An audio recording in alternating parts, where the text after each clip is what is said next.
Markus. Thank you for coming.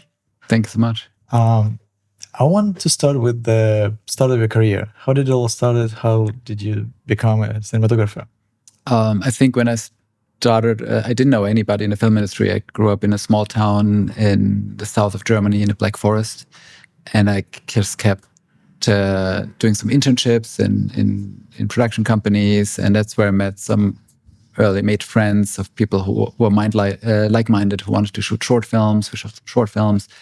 And then I realized I wanted to go to film school. And in Germany back then, if you want to apply for film school, you need like 1 year of work experience in a field. So I did like some internships. I moved to Munich to doing became an intern at Airy Rental at the Airy headquarters. And I learned a lot, met so many people. What did you do there? I was just cleaning cases, learning how every piece of cable is named. But it was also amazing. I learned so much about lenses and filters. On a slow day, I was always interested in digital cinematography. It was the early day of digital cameras before the Alexa. There was like the camera called D20, which became a D21. So we had that D20, which was the first Super 35 Airy digital camera that couldn't even record internally, record like on an external deck. Mm-hmm. And one afternoon, I've tested every filter they had in the rental house. So it was so interesting, like with one person and the same lighting. And I became fascinated to see with the same lens how many different looks you can get. And they had different kinds of lenses, not only Arri, right? Yeah. All kinds of lenses. Yeah. And then I went to film school in Munich, which was great, where I met Tim Fehlbaum, a director I shot my first feature with. It's a post-apocalyptic film called Hell. Hell in German means bright. Mm-hmm. The idea is like the sun is so bright you can't go outside without protecting your skin. And so we shot some tests actually on film and digital, overexposing 5 stops and trying to bring it back to get this really harsh, bright look that the sun looks dangerous. And that was in the early days of digital cinema cameras, where everyone was afraid of clipping your signal. And I thought, like, this is actually a chance to use as a creative tool. By clipping the sensor, we make the sun look very harsh. Like, if it burns out, it must be very aggressive. And I just watched this film a few days ago. Just to get an idea what your first feature looked like. That's great. And I was wondering if it probably all this, the overexposure thing probably helped to cover the exterior, so the location, because the location didn't really look like I suppose it wasn't filmed like on the desert or something. Totally. It would have been easy to shoot it in California, but it was set in Germany, and we had to shoot in the wintertime when the trees had no leaves, so they look all burned and dead. So it was actually usually overcast and quite cold. So by like overexposing, and I cranked up the color temperature to make everything look warm.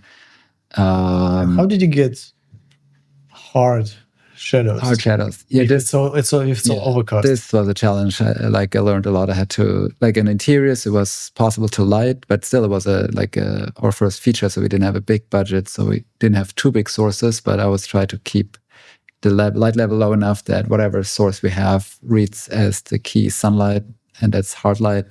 On day exteriors, I tried to work with like negative, like big black flags to create contrast. And then that's where I started doing a lot of research on lens flares, how to use, like, to find the right lens and flare it to make it feel sunny, even if the scene is not sunny itself.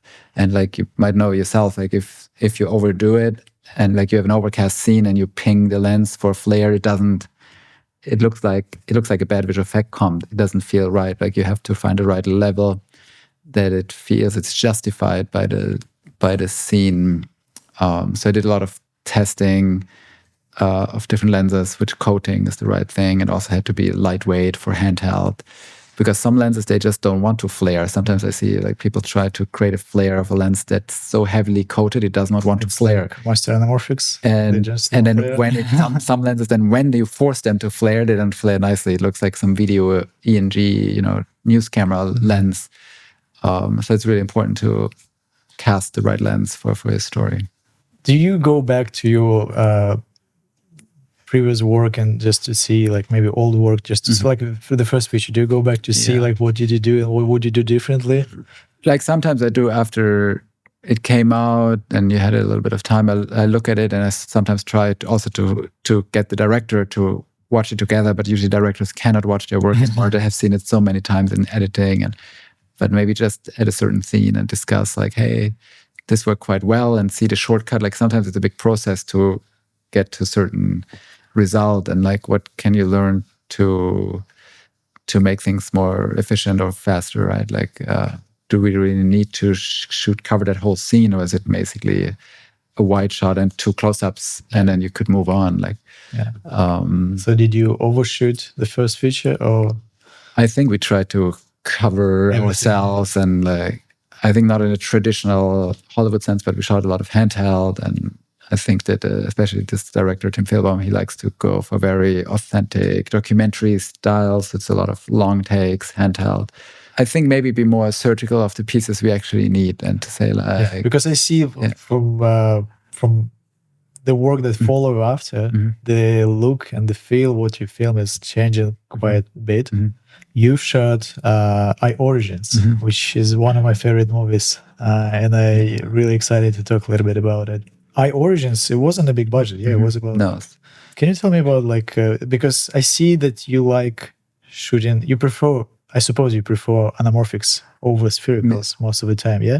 I think it all depends on the project and the director, but like I think most of my films, I found like anamorphic to be the right choice. But in I Origins, I knew this, again, the director Mike Cahill, he's also has a background of coming from documentaries, and he likes he was really chasing something very true and authentic in this fantastic story, right? It's like a science fiction, should feel like it was grounded in like we're in New York City and following like Michael Pitt's character and making this discovery about the eyes, and maybe can you find somebody you lost by the unique pattern of the eyes. So I knew we wanted to shoot really close. We had to be like macro lens. So I think spherical felt like the right choice. Also, it was a low budget film. We had to shoot fast. So I chose like small, lightweight zoom lenses, and I made a couple of primes for like low light. What did you use? What kind of lenses for that? The main lenses were actually, they were back then made by Red. They had some rehoused, I think it's rehoused still zooms, which were incredibly compact. And because we also like to zoom on camera, like most proper cine zooms, they have like a big rotation. You have to like crank it through 3 times to move it. But we wanted something that's actually more responsive.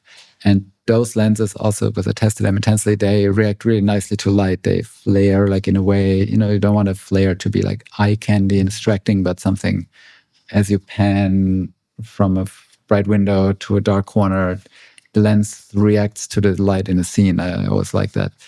So that was the perfect choice. And then we had a special macro lens, like 100mm macro lens to get really close, and a couple of super speeds for like night work when we really need it. And you probably shot a lot of eyes, yeah? Yeah, I've shot hundreds of eyes. Are there any tricks that you learned when shooting eyes? It's a nightmare to shoot. Because of the reflections? Yeah.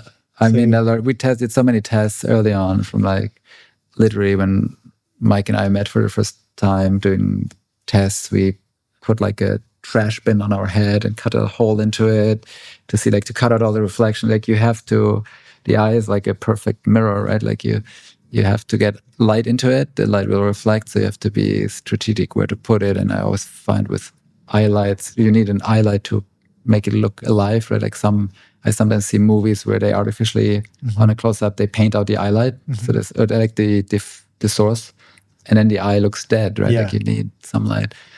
And I found, especially back then, if a highlight is too small and hard, like that's what you see in like old Hollywood films, they had like a little small Fresnel light close to the lens. It's so sharp, and especially with today's high resolution cameras, like you see this little dot, I find really, like, I'm really distracted by it. Like, it's blinding, so I rather prefer some larger, softer highlight. And we played with different shapes for different characters, like sometimes light reflected in a asymmetrical bounce card, or projected in a part of the room that then reflects. So you basically put something, the source, people as close as possible to the eye, and you just... Not necessarily as close, because you have to play with the fall off. That's the weird thing with physics. You want to ping the eye without lighting the face sometimes, because otherwise, if you want a dark scene and a moody expression, like you see this in commercial, maybe photography a lot. It brightens nice eyes, but it also brightens the face. So rather, I found like by being a bit further away, a bit harder, like low enough output that it doesn't light up the face, but it reflects bright. Like it works well in a dark scenario. Like here, this works pretty well. But the shot that was of her eye on the billboard, she had a quite unique reflection on that's the eye. Actually, because that's in a story supposed to be like a photographer studio setting. That's actually was done in a photography setting, so that eye light is actually like a reflection of some photography dish, but like a crescent cutout.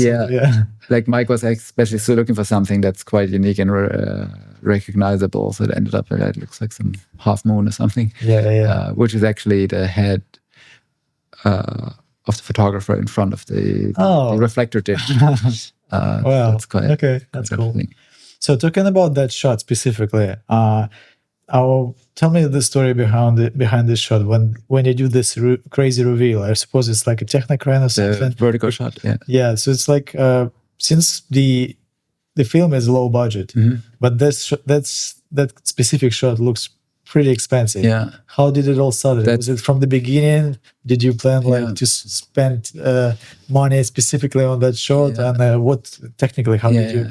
Yeah, we did tests over many months. I did tests in Germany at ARRI with like, how do we do this? Mike always had this in his head that we do that vertigo shot as he gets out of the train, the bus, the camera spinning around, and then we reveal the billboard, and it's like almost like pulls the ground away under your feet, right? Like, and the whole movie was like handheld, very taste very grounded, and this shot is very technical. And we talked about it for a long time. This is going to be too much of a break, but and I think he was right about it. He said like, this is a good point to break that visual language. It's a groundbreaking moment for him, right? He suddenly like somebody, you watch a movie and like it just goes by, you don't remember, but if something visually really changes substantially in the visual language, hopefully the audience pays attention and feel like, oh my God, what is happening right now? And that's what he felt.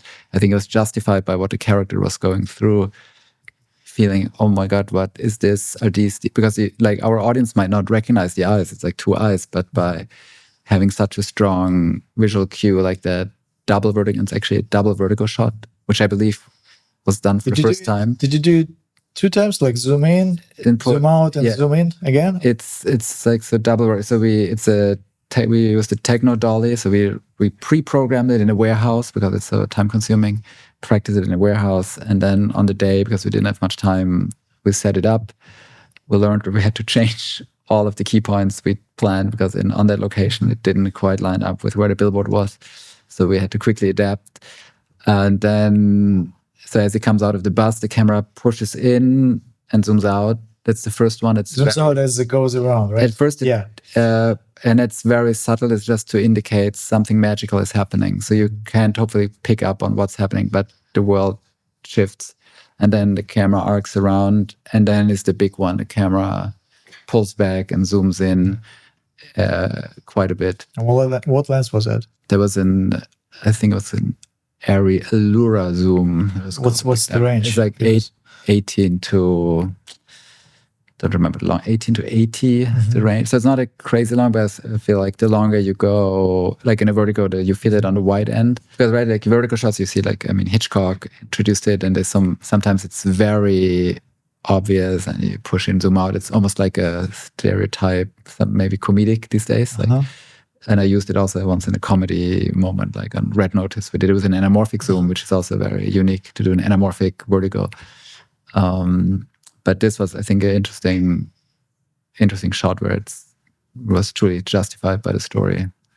The Colony film, beautifully shot. So many cool shots. And I was wondering, what's the location in the beginning? Because it looks like a practical location. Yeah. Where did you shoot? It is in northern Germany. There's this unique landscape, which has a tide landscape that goes out for miles. So twice a day, the water goes back, and it's very shallow, so you can walk for hours, and it looks like a wet desert in a way. And I grew up in my childhood. I went there several times. I knew this place. I didn't think of it much, but when Tim brought up that story, like about this post-apocalyptic landscape, and we both had in mind to shoot there. And then at first he thought, like, can we shoot the whole film there? But for practical reasons, like the window is like, you have a couple of hours of low tide and then you have to get out of there, and it's quite dangerous. So we found a small island just north of Germany, which was our base. It's a very tiny island. There's like maybe 10 houses. And this allowed us, because I knew the tides are shifting every day. It's a different time of day. And when you go out in that landscape at like high noon, it looks very boring and flat. It looks like wet sand. And but in doing magic hour or low sunlight, it looks really like another planet. So I knew we have to schedule that we can get it low light levels in a certain direction where the sky is reflecting in the wet sand. So it's all about the sky. And so we had to be flexible which direction to shoot. And it would have taken us forever to do this from the coast. So by going to a small island, we could quickly, whenever it's low tide, go out in the right direction and face the camera into the right direction. So the sky reflects into the landscape. And there was a lot of fog, yeah. A lot of fog. And I mean, we only went actually for 3 days. We shot the wide shots, all the closer and medium shots. That's all shot on a soundstage with a photo backdrop.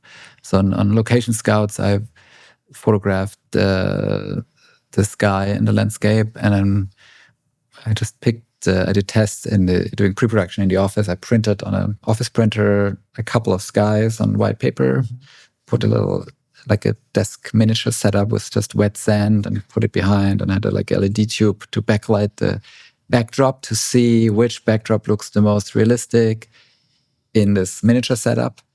And then we printed a big one, like it was like 90 meters or so. It was one of the largest at the time. It's like a Roscoe soft drop, which you can backlight and front light, so like a day-night setting.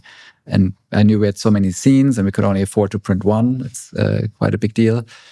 But by having a front and a back, we could just front light it or only backlight it or blend the two, so we could get different skies and moods for different scenes. Nice.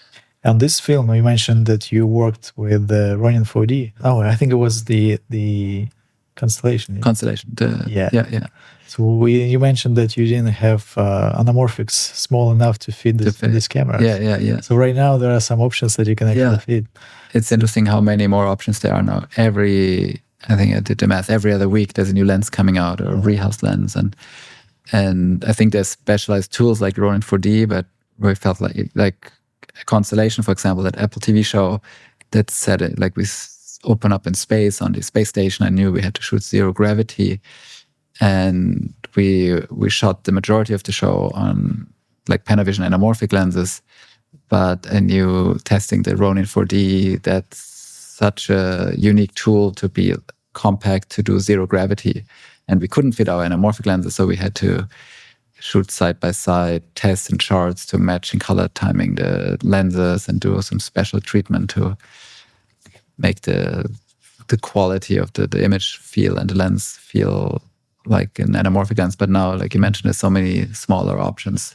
It's interesting times.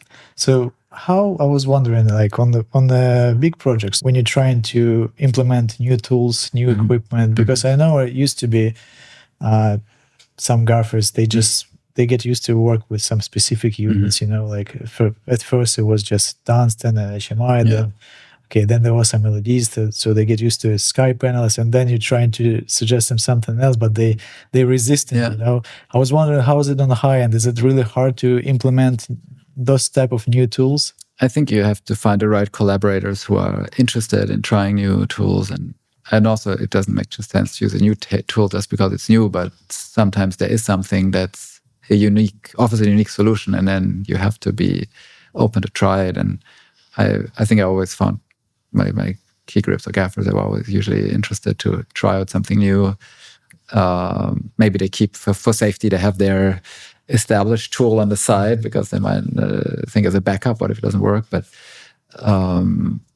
I think you just have to experiment. And on the big films, we have luckily time to test before and make sure you can't just show up with something new on a day when everything has to go so fast. Like the bigger the film, the less time you have in a way. It's a interesting logic. You think you have all the time in the world, but there's so many people on a big film set, and you have to move fast, the actors and the schedules.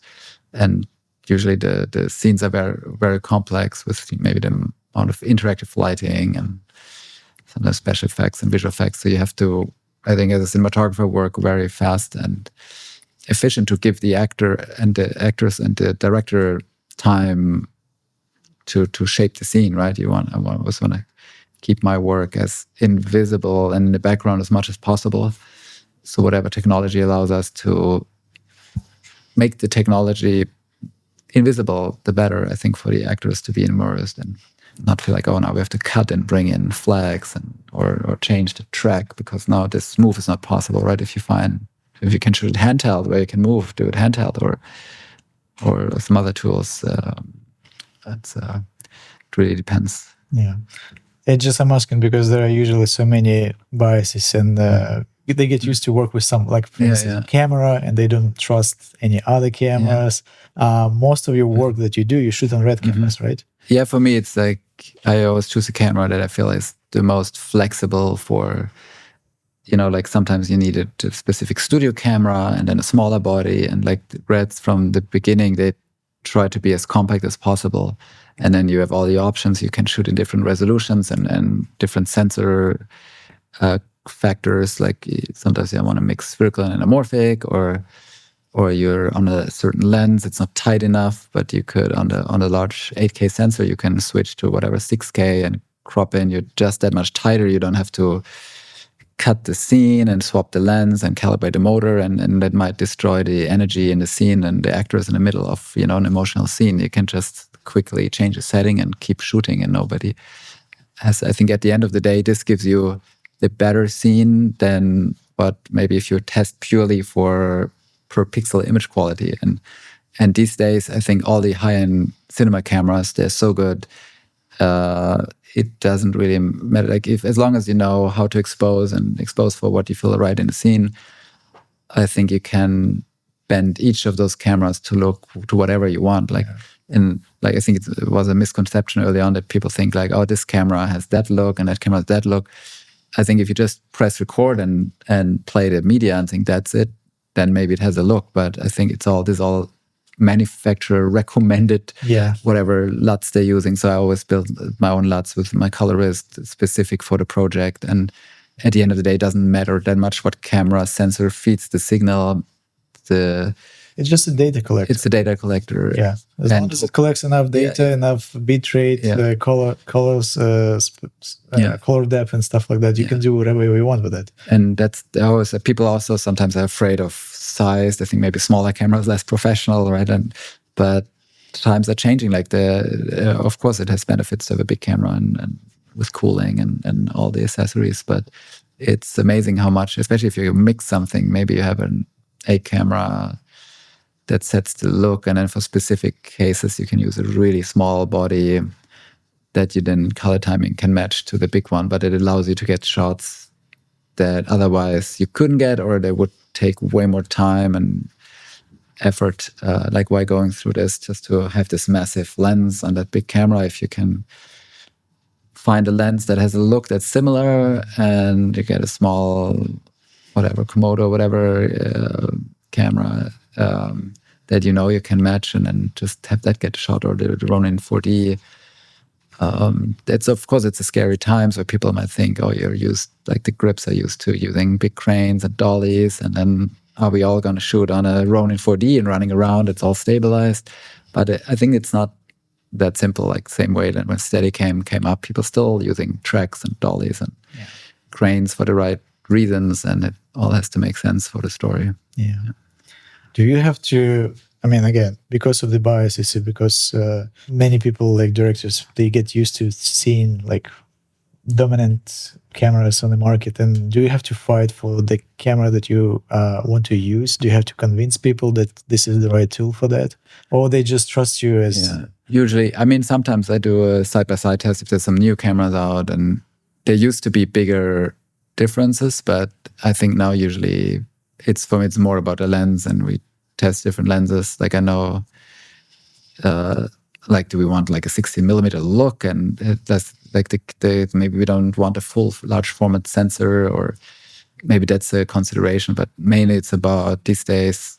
I test usually for myself the 3-4 latest cameras that are an interesting candidate for that film, and take a look, and then usually I do specific lens tests and involve the director and show, hey, what is it, anamorphic or spherical? Is it more like a vintage look, or do you want something more clean? And it's always a process. Like I think it's because in a movie, yes, sometimes you have a specific look in mind or a director, but it's a process with the concept art from the art department coming, and then they see costumes, and you do first test with an actor that was just cast.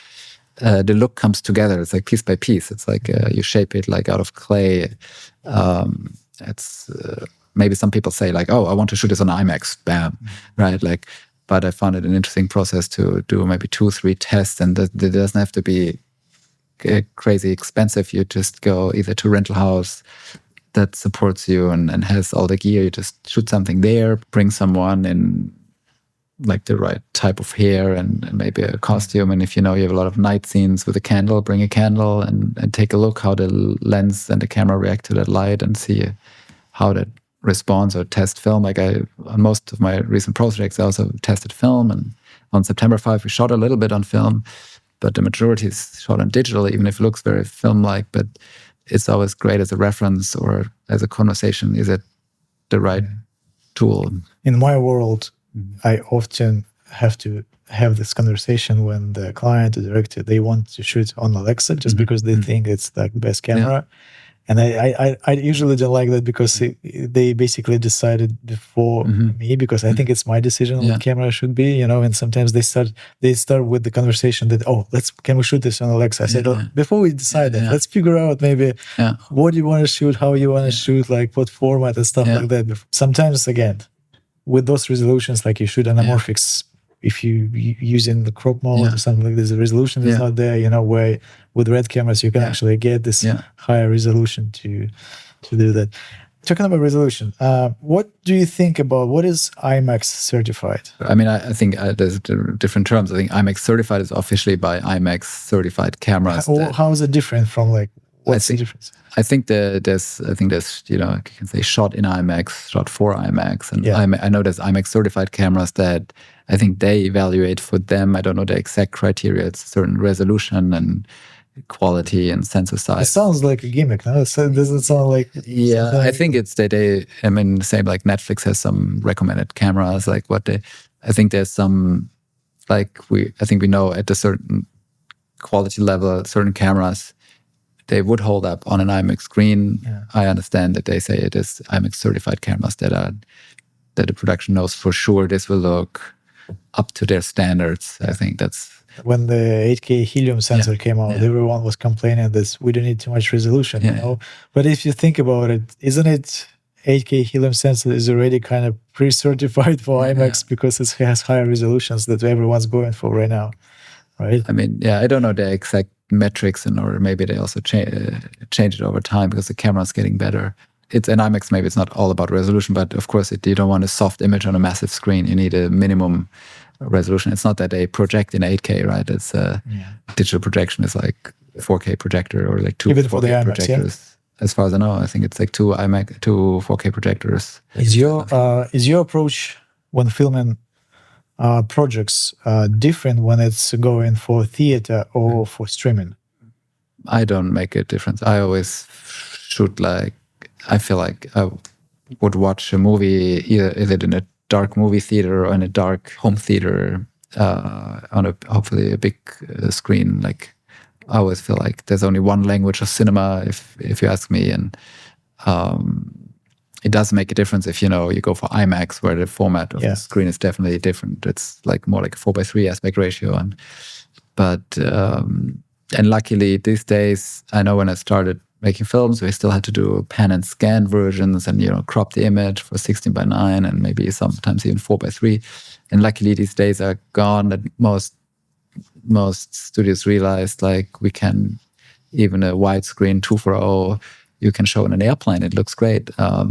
You can keep the intended aspect ratio, and the screens are so good these days and usually big enough to show any format that's chosen by this filmmakers. Yeah. So the Red Notice film, it looks quite different from the stuff you did before. Was there like projects that you were inspired by to get the look, or was it where the look is coming from? Yeah. I mean, it always comes from like conversations with the director and knowing like Ross, and he did a lot of comedies, but we talked about this too. It's like should be a globe-trotting action adventure that's fun to watch. Like, I think we looked at many references. Like we had a friend's movie theater where we could go once a week and watch maybe not entire films but sequences and see like what works and why not. So it was I think almost over the course of a year until we got the actual green light. We kept watching movies together and just had a conversation, and then suddenly there was a green light, and then like now we have to be specific for that scene. Like this script is now locked and we had to be specific. But there again, we shot tests. Like I went to Panavision and shot. We knew we wanted to do like a large format look, homage to like the golden times of Hollywood, where there was like, we found this Panavision has the Ultra Panatars. They're like, they cover, like they're 1.25x anamorphic, so very subtle, but they cover the entire, in our case, the entire VistaVision red sensor. So we could shoot large format, have an anamorphic look, but more subtle, so it's not very distorted. That felt like a nice hybrid for that. It's an action comedy, it's light, but also should have a bit of that cinema magic. And I used some net filtration stockings. There's like some of my friends at the... On the back? On the back, yeah. Some of my friends at the ASC Clubhouse were like treating the last remains of the, silk stockings. It's like collecting cards, who has still a little bit. And because it's no longer made, you can only get this synthetic stuff that just reflects light differently. Did you start with digital or did you start with film? Like in film school, I shot film and I shot a couple like short films of probably like 35 and 16. But I think all my features I shot digital. Sometimes, like in September 5, we shot some 16 millimeter that's for a specific purpose where we recreated archival footage look. But there too, like I know it was a big decision. Like I knew on this project we could have shot film and we tested it, and I thought like, wow, am I missing an opportunity here to shoot film because this makes sense in the story? And producers looked at it. Financially, it would have been possible. But then again, I knowing Tim Fehlbaum, the director, the way he wants to work with his actors shooting these long takes, and I knew we wanted to be in this dark television control room, and I knew the monitors, the analog CRT monitors, they had the window to the outside world. There was no windows in the entire complex, so the only images we see from the outside world are the TV screens. So I wanted them to illumination, to be like a key light source. And if we had shot on film, I would have had to augment this way more, which leads to maybe more artificial look. And here you really see the monitors reflected in the characters' glasses or their eyes. I feel that was like the right choice in this case. I love the execution and all the choices that you made in the film and the look of it. It's just everything. It's so cool. And and there was another question is like, do you usually go for, when you film, even though you film digital, do you usually go for a film look, like film emulation, or you just make digital the way it is? Yeah, I always do tests, and I build some look. That's what I like about digital. There is not just like in films. We have a couple of film stocks left. We say, is it like Vision 3, is it daylight tungsten, or 250 or 500, which gives you a different grain and contrast. But in digital, you can, everyone, you and I, we can have our own film stock. I can have my Markus film stock specifically for that project, or so you can shape. It's right, like how does light react in the shadows? How colorful are certain primary colors? And I don't believe in, in the early days of DI, there was like endless grading and messing with the image to get it in a certain place. But I feel like by creating a certain color space that restricts everything into one bucket, where you say, these are the goalposts of that film, like you maybe don't want to have super nuclear red colors, and your blacks are maybe not super crunchy, or maybe you want them crunchy. You can create your own virtual film stock, and that's what I like and always do. And sometimes I start from scratch, sometimes I start with something I've used before and modify it. And then for different cameras and sensors, you need to maybe start from scratch again. But I always find it interesting. And yes, you can also try to emulate film with pure film emulation, but that also has to make sense. If it's done right, you can do it quite successfully, I think.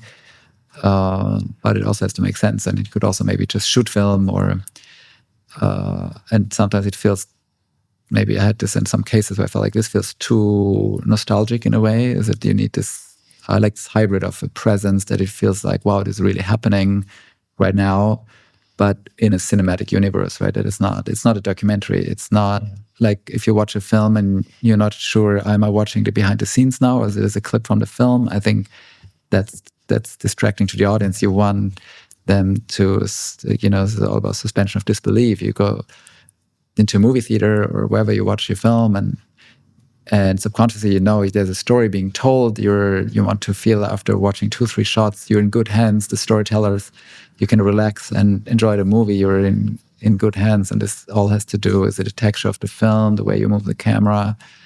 It's everything, right? The accumulation of the locations you choose. But I think it has to do a lot of the texture of the film, or the material, the image, does it feel inviting, right? Sometimes you see these days there's a trailer. When you see a movie trailer, there's a trailer of the trailer in front of it sometimes, right? Where they show you 2-3 quick frames for people who have no attention span.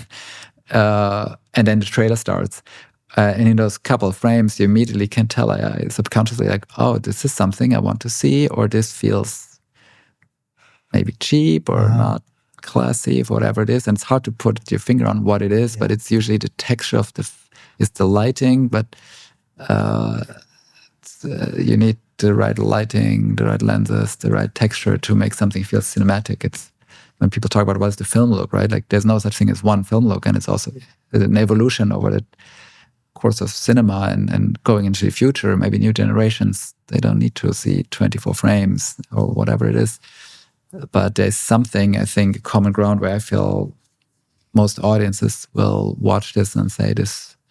They don't actually think about it, right? It just feels like a cinematic. I see that digital was a big change in film industry, but I feel like in the television industry it was even a bigger change, because after watching the September 5, when they do all this analog cool tools, like bringing film, carrying this film, trying to process it and all that kind of stuff. There are so many cool things, like even the slow down of the slow motion stuff. Done by hand, right? Yeah.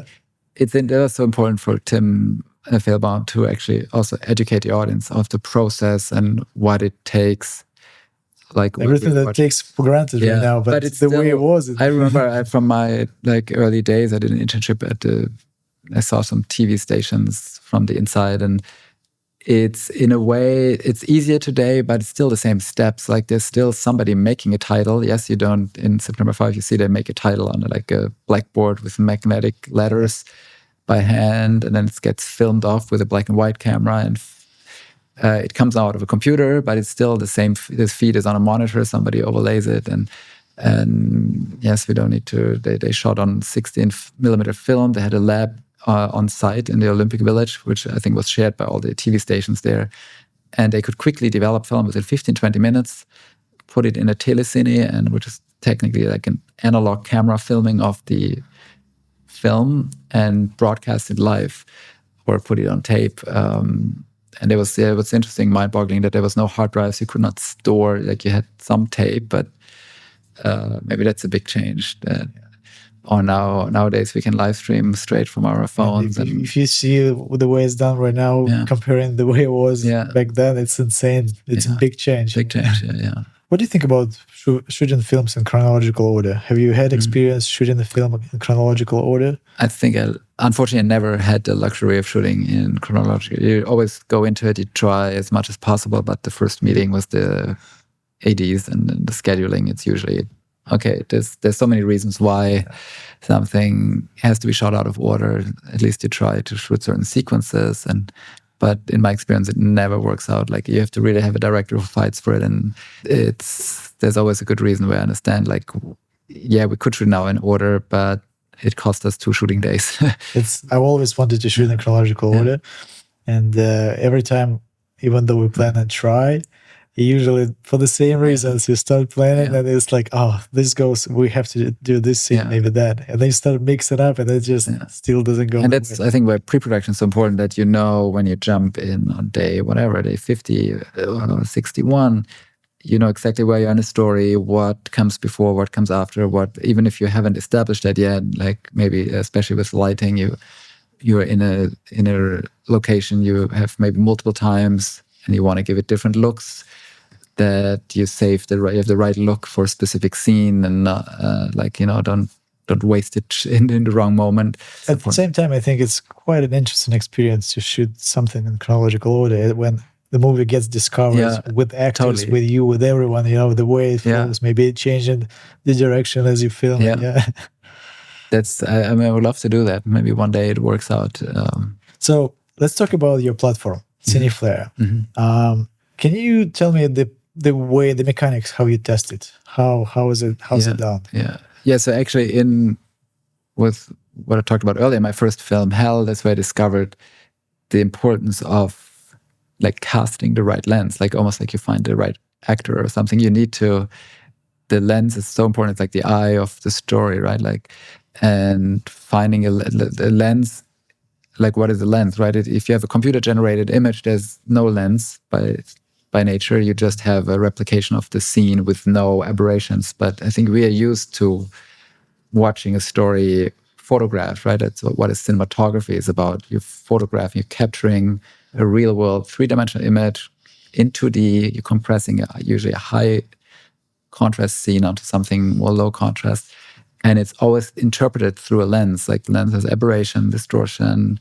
It reacts always to light. And that's what I found. Like, I started shooting tests with a motion control setup. I always see like people testing, like you have test shots in test room and maybe a flashlight, and every angle degree changes how the lens looks. And that's all good for a quick test. But I feel like to make it like an informed decision on what lens to really use on a film or a project, I always want to compare something side by side. I can say, this looks interesting, I really like this, what is about it, or there's something I don't like.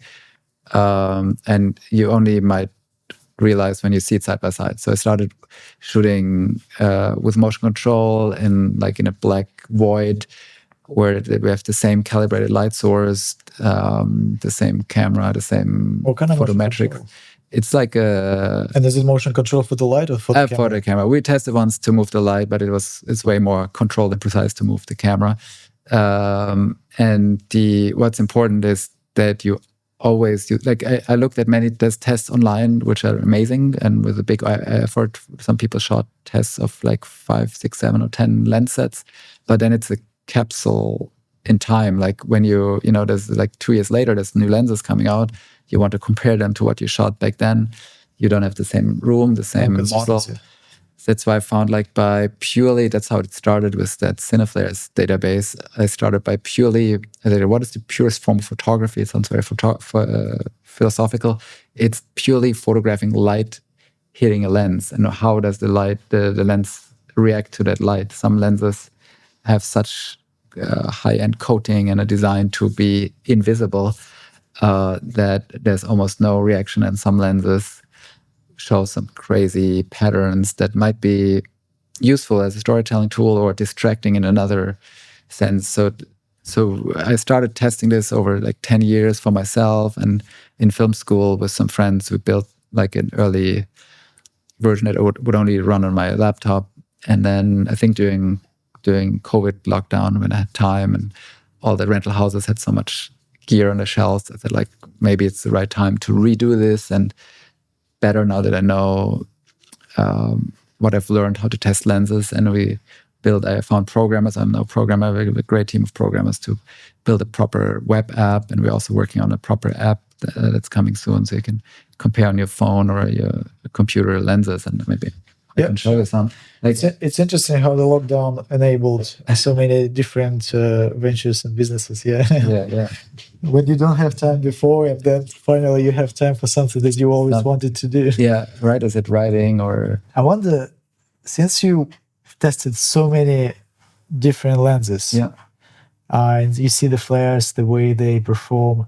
When you watch a film and you see some kind of flares, can you tell what lens is it? Do you usually make a guess? Yeah, like usually if I watch a movie, hopefully it's a good movie, but if it's a movie I start to getting bored, like I quickly take a look what's the lens, or like the first couple of shots. If it's a great movie, I'm more immersed. I hopefully don't pay attention to that. And I always say like a lens has like a fingerprint of a lens, like that you can immediately see when you see a flare, or you can rule out a lot of lenses. It can't be this, it must be that. But yeah, so what we've done, so this is like we have I think by now almost 100 individual lens sets. You can now search for all kinds of things. You can search for vintage lenses, or you can search for, show me, for example, like a movie title, what lens was used. Okay. And then you can select your focal length and compare it like this. So there's the same selection left and right. I want to maybe compare spherical and anamorphic lens to maybe discuss with the director or producer, visual effects supervisor. Let's see. Do you have a favorite lens? Well, when I spend time on your website, I really like the way Panavision T series works. There's something magical about the flare. Even the burnout at the end, like the soft orange one. Yeah, I don't know. So then, right, you hit play, and so this is always the same motion. So if you compare 235s, they always move in the same way. And so I use it like just to be inspired. Like you always have to, I think, shoot your own tests once you know what you want to do. If you have, like, say, night scenes or fluorescent lights and stuff. But here I quickly see, oh, let's say I like this, I like that. You can save it, and then there's like your personal select database where you have like all the lenses saved, and it has all the specs, and we catalog like some individual characteristics, like what type of flare, what type of color. Like maybe you're looking for, let's say you have a case you shoot on a certain lens set, and now you have a drone and you need a lighter package, lighter lens, and you want to see what's matching. There's like a browse feature, and we built this so you can put in, show me all spherical large format lenses, 50 millimeter, and then you have a quick overview and say, oh, this looks interesting, or maybe that's too distracting. Maybe you look for something that has almost no flare, so it's not distracting. So the one before looks like eclipse. This one? Yeah. Sometimes it looks like some star constellation. I think that's how Kubrick shot 2001: A Space Odyssey. When you see space, it's just a black void, the light source, and they had like a miniature going through. And then again, you see how the lens changes by changing the stop. So there's something, it's called a scene feature, where you can see how would the lens look like in a certain environment. You can choose between like day and night. Let's say you want to see, this is like an anamorphic vintage lens, and compare it to like a more modern, clean anamorphic lens. How accurate is that? Because I see it's a render, right? Yeah, so this is we call it scene preview. I thought for a long time, how can we do something that's consistent? Like, and we can't go in a desert with like 600 lens cases, and the light would change, and also the repeatability. So this is something, we'll explain it here. It's like a preview how it would look like. So what it's happening is it uses we're mapping the flare shot in front of black with the motion control, and you can overlay this on a scene. This is using the right field of view crop based on that lens. And then we don't have it for every lens yet, but for everything new, we shoot distortion charts and a fall off in front of white. So it overlays the distortion and a bit of edge fall off. So what you can't judge is like resolution or maybe chromatic aberration or like how the bokeh looks. In this case, that's why it's always something at infinity focus. But it's pretty accurate. So what was my question? When you test it, is it infinity focus or where is it? Yeah, so this, that's a good question. So in the plate, what we overlay, that's the deep focus where like everything is in focus.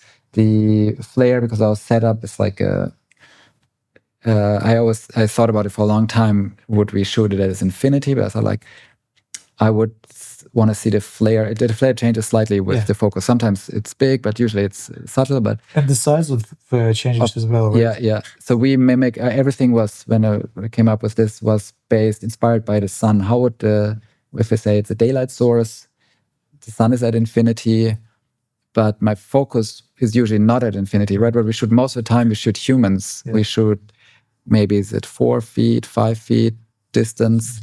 So what we did is we have a compressed version of reality where our light is not at infinity. It's like at 12 feet from the camera, but there's a lens in front of the light that is like collimating it. So it looks from the lens looking toward the light, it appears as if it's almost at infinity, not true infinity, but almost infinity. So it feels more like a representation of what you would have in most shooting scenarios. Like it's not a super like close focus, but it's not infinity. But is that like, do you have a studio for that? Yeah, setup? It's a setup. We can travel with it. It's a bit complicated, but sometimes we take it to a rental house if they have a big test room. But we also have a setup where we test the lenses. And how large is the setup? It's like a 12 feet diameter. So it's a round. We made a special, like when I started testing this in film school, we made a black box out of duvetine, and I learned every wrinkle, because black shows up everything. Every wrinkle is a problem. So we had made a round. It's a perfect circular backdrop. That's a circle, and the camera is in the opening and does always a 180-degree pan. So it's always pan, so it's not moving. It's not moving, okay, but it appears that it's moving. It's the same as if you would move the light, or if you move the camera in that case. And then we always use the same light source that has the size. If you would film, let's say, with a 24 millimeter outside, the sun is about the same size than what our setup has. It's all inspired by the sun at infinity. And we're working on more, like there's a new thing we're testing, actually a feature to show actually bokeh, but it's a lot of effort. Like this alone, this is many years of work, and we try to constantly shoot more stuff. This is an example of how we're testing. Is it iron glass? Bokeh. This is Helios. Yeah. Actually, iron glass. Yeah. That is the house now. That's something we're testing, but this will take a long time to have this for every lens. Yeah. And this is something, basically, I use this for myself. Like, sometimes you have time between projects and you just want to explore and say, hey, this looks interesting. And I mark a couple, and then next time I'm at a rental house or somewhere, I'll test these 2-3 lenses specifically for my next project, and where I can show or discuss maybe with a VFX supervisor, like, hey, these are the lenses we want to use. Don't be afraid. This is how they would look like. And that's usually a great conversation starter, because especially with VFX artists, they're very interested in replicating something authentic. And here you can really see, that's why I feel like if you look at some older movies in visual effects shots, they have an artificial flare. It's immediately a giveaway. I think we are so trained to pick up what looks like computer-generated flares are usually way too pristine and perfect. So is there like some lenses that you like the most? Maybe the flare, the performance, something like this? Yeah, I think for me, it changes from project to project. Like I know some DPs or directors, they pick one lens for every project because they know how it reacts, they like it, and call it a day. I feel like especially on a long shoot where I see the same lens every day, and a lens has always a certain mystery, how it reacts to light, how it renders faces, and if you shoot like a long feature, you have seen it in any scenario. There's no more mystery. Like, immediately, exactly before you even put it on the lens in this dark scenario with a car headlight, or you know how it's going to look. So I always try to find this new magic for the next project. What is something new that feels unique to this project? That's also inspiring, I think, for me to discover. Like, I think it's important that you don't want to be surprised on a day and like suddenly, maybe you have a scene. Literally, I mean, it's not all about flares, but literally, you have a scene where the character is walking with a flashlight in the night through the forest, and it's a low light scenario. You can't light the whole forest. You have to shoot it wide open. And this particular lens you have chosen creates this weird, distracting flare that goes over the actor's face. It's a big problem, right? You don't want to be surprised in that way. That's why I think this is a great tool to discover this, because people sometimes think flare is a very random, unpredictable thing, but it's all based on physics. And that's what we learned shooting with motion control. If you put a light source at that part of the frame on, let's say, on a 32 millimeter Cook speed Pancro at a T4, this flare will look exactly like this if you shoot at night in the forest at a T4 on that lens, and you have maybe a flashlight or a car headlights in that part of the shot. So sometimes I discover something really unique, like, when the lens goes just in the center of frame or just out of frame, something unique happens, like a little paintbrush. And I say, wow, this is so interesting. And in the right, sometimes then you're in a scene and you have maybe a musician playing or something. Now, this is now the right moment to use that paintbrush, and now you know how to create this, what appears to be an accidental moment. You can create it because you know exactly if you shine a light from that angle at that lens at a T-stop, because it changes it quite a bit on a T-stop. I wonder, have you seen The Killer, Eric Messerschmidt? Yeah. Oh, they did it spherical, but they then distorted and they have flares and so. I wonder if they use this platform to actually find the look. Yeah. I know it's a great. I know, Eric, it's a great tool. I think that they know the tool well, and I think it's great to have a reference, and if you have to or want to emulate it. But I always say, why not shoot with the real deal, because it's so hard to emulate all these characteristics. But in the case of September 5, for example, is a film set in the 70s, and I did a lot of research of what lenses were actually used to shoot the Olympics in 72, which was quite a challenge, because today all DPs are talking about usually is what lenses, detuned lenses and whatever. But in the 70s, there was only a handful of lens options out there. All that cinematographers were talking about is what camera and film stock they used. And so I went through the archive of the American Cinematographer magazine. We have this massive archive, and there was a special edition for the Olympics 72, because it was such a technological milestone. It was the first live broadcast of a global event, and they had filmmakers from all over the world to shoot documentaries there. And I went through the whole magazine, and not a single mention of a lens, but I saw all the advertisement in between the articles, where a lens manufacturer would advertise their latest lenses. And I knew the Olympics would usually use most cutting-edge technology. That have a big budget. They have the latest. So I tested what was back then in the 70s the latest. And there was some lenses. There's a company from Munich, and our film took place in Munich, the Olympics 72 in Munich. There's a company, they made the first zoom lens. It's called Zoomar. They made long lenses, very long zoom lenses, which were used to shoot the athletes running on a track from far away. And I found there's this shorter zoom lens. It's called the Voigtlander Zoomar. It's a 36 to 82. It's a really odd range. That's made for stills photography. And that was actually the first zoom made for stills photography, which is quite amazing to see. And when I tested this, it looks stunning for being the first one. You'd think the first one was maybe a funky thing, but they got so much right. It was all hand calculated and polished and assembled. But it's an amazing lens. And there's a rehoused version, which is amazing. So we use this for special shots, but I also mixed anamorphic lenses. In this case, we use the Apollos, because they're great. Close the Ukrainian lenses. Yeah. See, the circuit. What do you think about that? I think it's a interesting tool, because usually anamorphics traditionally have the limitations in close focus, and they have exceptional close focus, and the size and weight is in a ballpark that's really good for handheld. And then we shoot a lot of handheld. So we mix for storytelling purposes. Whenever there's a lot of high tension, we switch to anamorphic lenses. When like in the beginning of the film, it's all spherical on zooms. Because we established this in the beginning, like 15 minutes, and then it goes crazy. And it goes crazy. But actually, we switch within the scene. That's I've never done it that extreme. And that's why I knew I had to tune lenses. We also had a modern set of zoom lenses that I decided, because I knew we had, at the end of the day, it is like a low budget film. We have to shoot fast. We have to have a reliable lenses. You can't just shoot on vintage lenses that they look great in a test room, but they might be big and heavy and have limitations in close focus. So I had a set of modern lenses and detuned them actually myself. I can't recommend this. Don't do it at home. There's professionals for reasons, but I wanted to experiment with it. I bought a set, and I did once, and I couldn't put it together. It's me too. It's easy to take apart, but put it together and make it work. It's I had a big help from my camera rental house at Airy in Munich, but it was such an interesting part.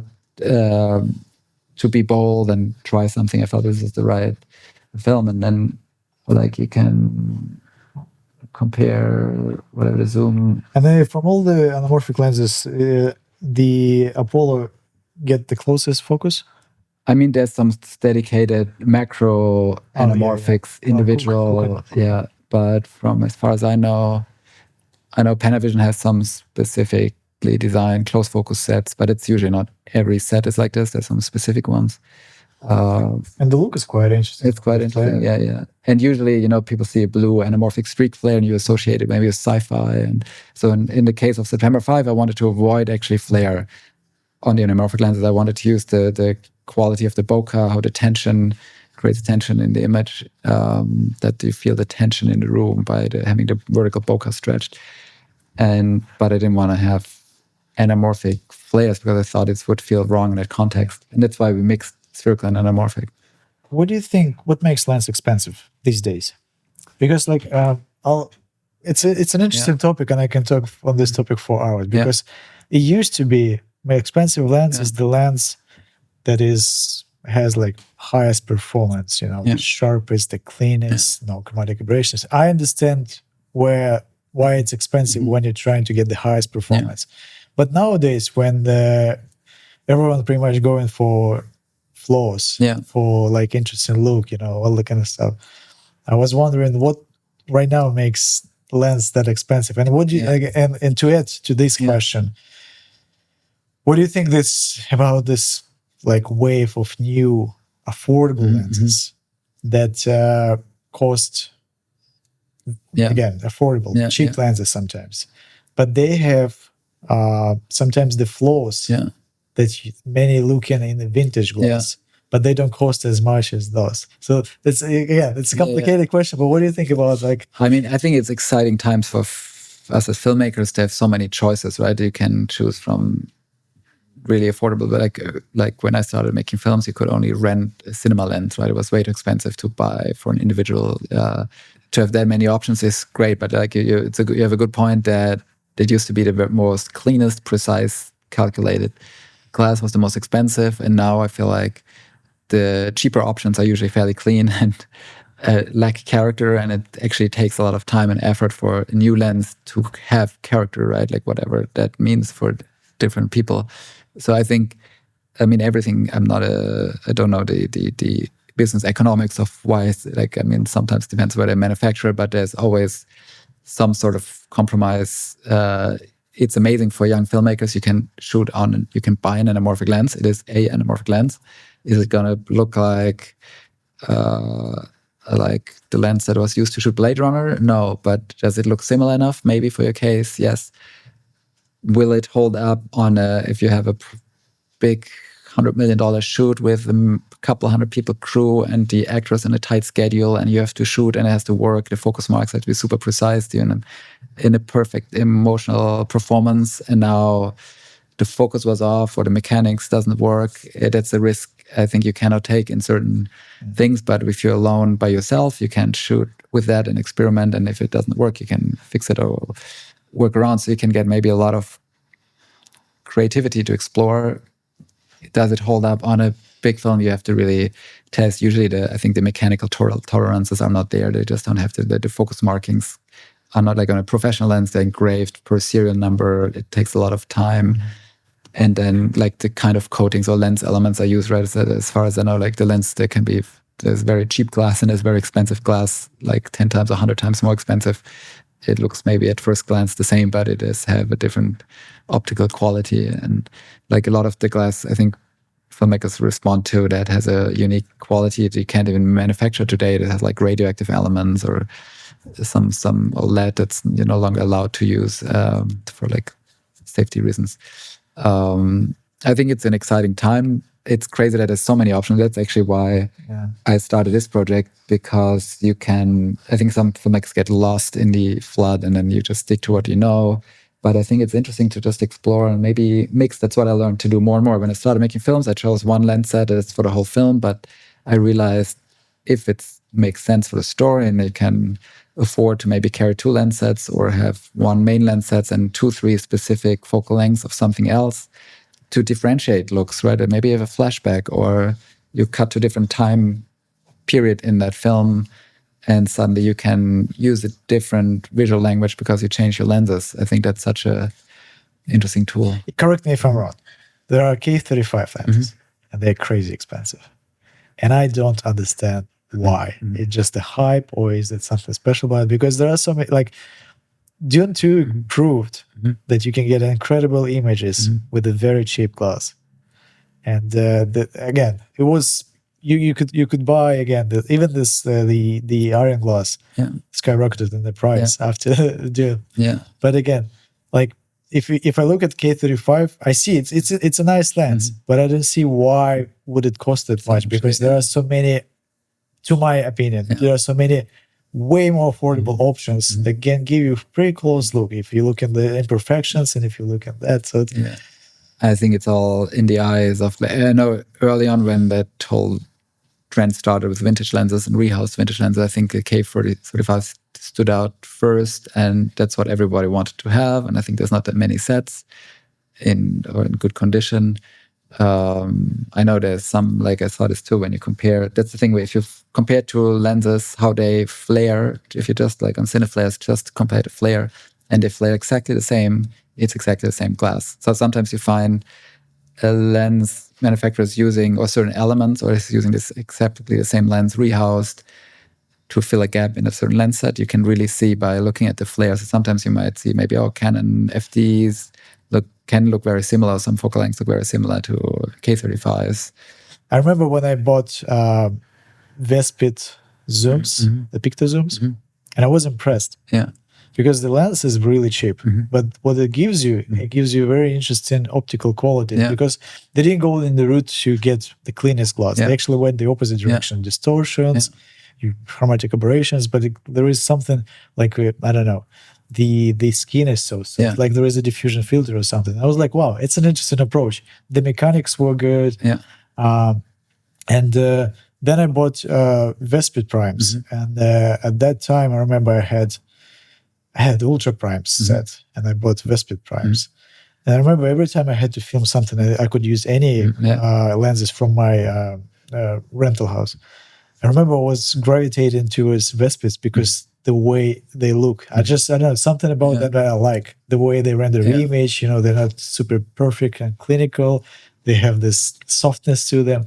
But at the same time, I was like, every time I have to shoot a project, and I say, let's shoot on them. And everyone's so like, oh, those Chinese lenses and they're cheap. Are you sure you want to do this? Maybe let's go with something more expensive. Like, yeah, I mean, I could show this on like ultra price, but they're more expensive. But honestly, I like the look of this lenses. So why not? It's so subjective, right? Sometimes it's important to do like almost like a blind test and look at stuff without looking at the brand and what do you respond to. And I think it might not always be the same for each project, but I think it's exciting times. But there is obviously sometimes some legacy manufacturer. There is a know-how.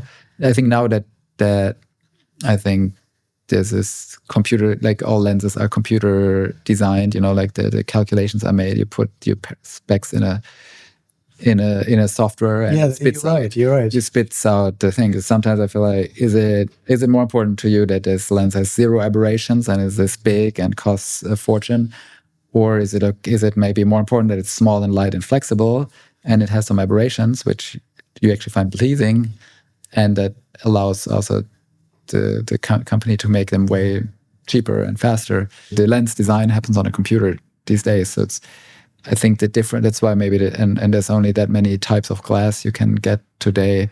Maybe that's why the differences are also not that big anymore. But I think it's also, it's like a paintbrush, right? Like you can hard to argue, like, do you use blue color or this, or some people go to great length to get especially like, or you can make your own lens and detune it. Definitely. Well, we can't argue that the gap has shrunk. Yeah. It's exciting time because there's so many options. Okay, my other question would be, when you do tests, is there a difference between, like, you're doing one set and another set can be different? Maybe the other set is older. Maybe the other set has poor maintenance. Maybe scratched the flare, the coating and stuff. Yeah, and some manufacturers made lenses over a long period of time, and they might have changed coatings. It's very like this. It used to be Cook lenses. They're all different. The same set can be all all over. So we always try. Like usually we shoot just one set, but we make sure it's in good condition and hopefully representation of what it would look like when you go to rental house or buy that lens. But with newer lenses, it's more predictable. That's why we also tag the year what is made. We also internally track the serial numbers. But when I sometimes discover something unique, I test the lens again, like a different version, to see was this just this one focal length. But usually it's within the series. Maybe it's if you find some unique effect, it's always there, but maybe in some serial numbers have it stronger than others. Like especially with some older, like I tested several sets of Panavision C series. There's all variation, and that's why it's important to do tests and what do you like and to find a consistent set, and that's maybe with a modern lens that's factory made, that's maybe more consistent, but then you don't get a lot of those vintage qualities. It's really that's why it's important to test and see if you like that. But at the end of the day, right, it's about filmmaking. You find a story, it doesn't matter. I mean, yes, it matters to have the right tool. You have to find a camera you feel at home with that gives you the tool set, the right lens. It's all right. It's like the right brush strokes. But then maybe if you can't afford a certain lens, just get what you have and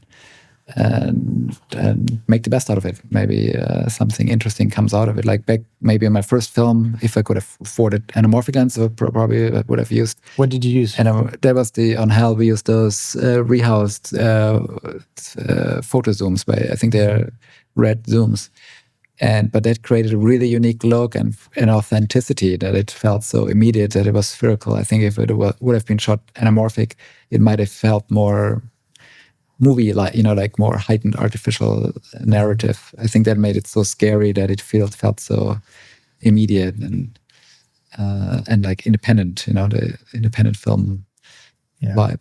So let's talk about your approach as a cinematographer in terms of lighting. Mm-hmm. When you go to a location or a studio, what's your usual approach? How do you deal with it? Do you want to see blocking first? Do you want to know how's your process going? I mean, usually long in advance. If it's a location, like we scouted it hopefully many times, even before we go to a location, maybe I've already done some research and talked to the director about how we want the film to feel, right? It's like a light, sunny vibe or something more muted. So I have some already ideas long before going to a location, and then I look at the location. Does the location bring something unique that you maybe discover on the scout? Sometimes this happens. You think you also might choose a location because the light looks good. Like with the director, I think, wow, this feels like the right place. And maybe you come on a different day where it's overcast, or you come at night and there's no light coming through the window. You feel like, this room doesn't offer me much. You might pass on it. So I always try to be inspired. If I see something, I take some pictures. Maybe there's a skylight, and at a time of day, the light comes in. I take a quick picture on my phone and save it all in a folder as an inspiration. But then I think there's a bigger arc that I try to develop before that. I know where's the character in a story and how is that world supposed to feel at that point of time? Because sometimes the world changes, right? Like how you wake up on a good day and good things happen to you and you feel a certain way, or like in the story the character goes through some hard times, you might want to have a different look to convey that emotion to the audience. And it doesn't even have to be like, you know, the cliche of, oh, it's depressing, it's gray, it's overcast. It can be the opposite. I feel like it could be the most sunny, beautiful day, but tough moment to go through, like to show the contrast between the emotion and how good a place the world could be can be also very interesting. So I try to just be inspired by what I see on a location, but then usually create it based on the need of the scene. And then it's usually, if you shoot a long scene, you know, you have to control the light. You can't just rely on a day time. Usually light space, or do you? Yeah, I always light the space and for the feel, and then I always try to anticipate where we talk with the director, where we talk through where we think the blocking will take place. Of course, on the day, the actor might have another idea, or the director wants to change it, and you have to be completely open. Like, there's no way in saying like, wait, we discussed to shoot this way, now we have to relight. It's going to take 2 hours to go this way. When you light, do you plan this within the idea that everything could change, and if the blocking doesn't go this way, you have a backup you plan? have to have the flexibility to go anywhere, I think. That doesn't necessarily mean you need like 5 big condors and 12 trucks of lighting gear, but have a plan, especially when you choose a location. Maybe you don't have a big budget, but to choose a location that gives you the option. Maybe there's a window on both sides, or, you know, maybe the seating's very low on one side. Maybe that's not the right way to go. Or if you discuss with your production designer or like art department, like to place strategically practicals in the right places, that there's a way to motivate light that makes it work. Like September 5 is a good example, where we shot really long takes and we gave the actors total freedom where to move. We knew, of course, they would, at certain scenes, they stand in front of their desk looking at the monitor wall and observing what's going to happen. But at any time, somebody could come in through the door and they walk through the corridor. Like, I tried to light the entire studio complex 360 in a way, which is, it's impossible to light 360 for everything to look good. But we tried to, with like curtain track in the way we put practicals in a way that you could move the camera, and wherever you look, it looked right. Like, it's, you know, you don't want to have something that pulls you out of the story or out of the scene. And traditionally, when you light for a wide angle, and then when you push in, like do another take on a close-up, do you usually relight to make faces nicer, or you just go for whatever? I think I go with what we have established and then modify. Like, if it's sometimes I'm surprised. I quickly look at it and say, I think maybe we turn this light off, or we diffuse that one light and let's go. And sometimes you realize, like, especially if you shoot super wide shots and you have many characters, and then you go in on individual close-ups, it's almost impossible to have a good light for every eye line. So you might have to change the approach, because in a wide shot, it was not possible to have the right angle. I wonder how much shooting you actually all the time. It's a filmmaking is an illusion, right? Only what's in the frame that counts, and how it's achieved, nobody knows. So it doesn't. Again, like same, I'm talking about expensive lenses or expensive cameras. Like, nobody knows. Was it a little battery-powered LED tube, or a big 20 by frame far away with an 18K HDMI? Like, if you're in a dark room and you set your exposure, it could have been any of those choices. Like, I think use every trick in the book to make it work and get you the right look in a way. I think that's important to be. I don't want to say it's fast, but you have to be fast to. I like to shoot fast, like, and I like to work with directors who shoot fast. Like, you keep the flow. You don't, shoot like go into crazy overtime. You want to establish a look that you can carry through the day and quickly adapt when you like have a couple of techniques in place. So when you go closer, maybe it's you turn off this light, or you bring a diffusion frame, or you bring just the same light a bit closer, makes it softer. I wonder. I once heard Janusz Kaminski mention that he lights differently boys and girls. I was wondering if you have something like this in terms of like boys and girls, like to light it differently, or if you have ever had situations when actors, so maybe their agent demands on the more flattering lighting? I mean, usually I don't consciously make a difference between men and women, but of course you pay attention at, like, if you have like some teenagers, they probably don't need much attention. They look always kind of look great. Like if you work with actors of a certain age, you might want to make sure they feel comfortable and also give them the confidence that you look after them, right? You want them to look good. You want them to. I mean, it's not all about looking good. Sometimes in the scene you want, maybe it should be harsh and you're on the ground, but that the actor feel you look after them. It's important to you that they look good, so they can relax and focus on their performance. That's so important. I learned this early on working with certain actors, and like in one of my first big films, I had an actress. She, before every take, she took out a little mirror, and I thought she's checking her makeup. And after a while, I realized she's checking her light. And then she sometimes talked to me like, "This light from down there, do we really need this?" And then you try to make maybe an adjustment. It's interesting to say there's some, especially younger actors, they might not be very aware of lighting and they just go in the scene and they might not notice when they're completely out of the light. But versus some more mature actors, they play with the light, they have a good sense for how they look like. And I think they will immediately notice if you do something that helps them look good, and I think they will appreciate it and hopefully because relax. Probably always like a conflict in terms of realism and make it flattering. Yeah, especially I think it's at the end of the day, if you watch a narrative movie, it's not a documentary, but of course you want it to feel real and grounded, maybe, if that's the approach. But it's not reality, it's a heightened reality, right? Like you don't want people to be pulled out of the story watching something and wonder like, why is there in the backlight a hair flying away like this? Like, it's basic things like that. Like having something distracting can destroy the most powerful emotion in the performance, right?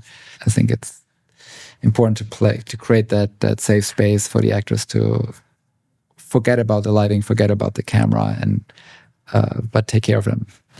I see that you shot quite a lot of short films besides features. Did any of these short films directly brought you to like a feature film or something like this? So maybe it brought you to some connections or something like that. Can you recall any in particular? I mean, I shot with the director a proof of concept, I think like 3 years before we then finally got the green light, and then we got to shoot together the big feature film. This happened actually on my last film.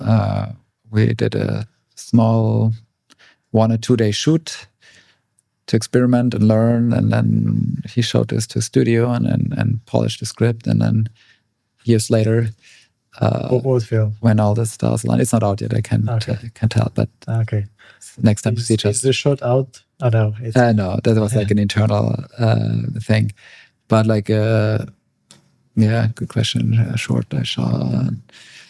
Sometimes it's not necessarily the director, but you meet somebody else, a producer, and you work together again on something, or you meet a certain key crew person that helped you out on a short film, right? Like maybe for free, and then when the right projects come up, like, hey, I know this is the right person, knows how to shoot, like, with maybe a limited budget, and makes it work. So it's always an opportunity. But I think you can't just be strategic, say like, I'm shooting this only to do something else.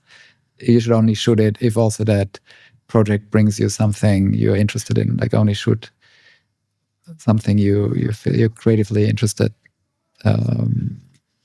And maybe it is the collaboration with the director or some actors or whatever it is, but try to find something that inspires you or you want to try out. Maybe there's this new lens you want to try out and think this is the right opportunity. You bought this funky lens from eBay for $30, which is super soft. Maybe that's an interesting playground to play with it. Let's play a game. It's going to be like questions, this or that. I'm just going to give you options and you're just going to choose whatever closest to you, okay? Film or digital? Digital. Digital. Daylight or night? Daylight. Static or dynamic shots? Dynamic shots. On stage or on location? On location. Scripted or improvised? Scripted. Storyboarded or figure out on the day? Storyboarded. Spherical or anamorphic? Sorry, that. This is a difficult one. Anamorphic. Anamorphic. Wide angles or close-ups? You need both. Natural light or artificial? Natural light. Color or black and white? Color. Epic scenes or intimate moments? Intimate moments. Long takes or quick cuts? Long takes. Tungsten, HMI or LED? LED. Fix it on set or fix it on post? Fix it on set. Experimental techniques or classic techniques? We need them both. Small crew or big crew? A small crew. Light meter or spectrometer? Light meter. You mean color meter, a spectrometer, or light meter? Last question. That's quick. What's the difference between good DP and great DP? I think good DP knows his craft and gets the movie done, right? Like, I think great DPs really bring something unique to the project. Like, you have to be able to read the director's mind. Like, sometimes there's something they can't quite articulate because maybe it doesn't exist yet, and you have to bring that into reality, right? Like being it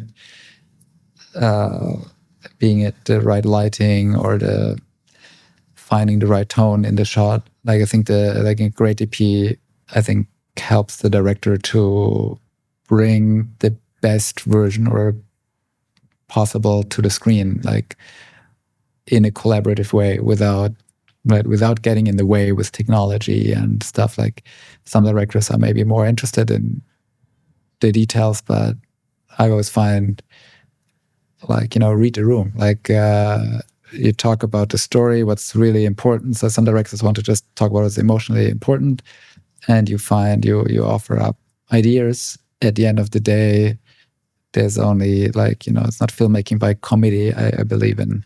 There's, hopefully you work with a great creative collaborator that is like the North Star. At the end of the day, he or she has to say, that's where we're going. But you have to offer up great, unique ideas that make that story something unique. Like, like, there's so many films and stories out there. You want to find something that's unique to this story only. That's why I think it's so important. Like, I try to choose projects that I think, like, I can bring something specific to the table. Like, I read it, some scripts I read and I don't know, could do it, could not do it. But some scripts you feel like, oh my God, there's something maybe hard to articulate, but I think I really have to help bring this to life, because there's some form of, like, movie magic in there that maybe it's hard to articulate, but you find it in, at least in pre-production, by doing some tests, you find something with the director, and hopefully make this project unique, and not just visually unique, but the way it's visually being told, right, will inform everyone, like the composer seeing